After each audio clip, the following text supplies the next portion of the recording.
Welcome. In this video, I will show you how to use Solfegio quizzes. But first, what are they?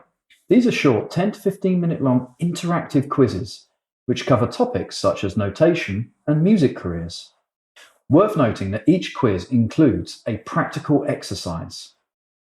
You can use them with your students as independent practice in the classroom, home assignments, or even knowledge tests.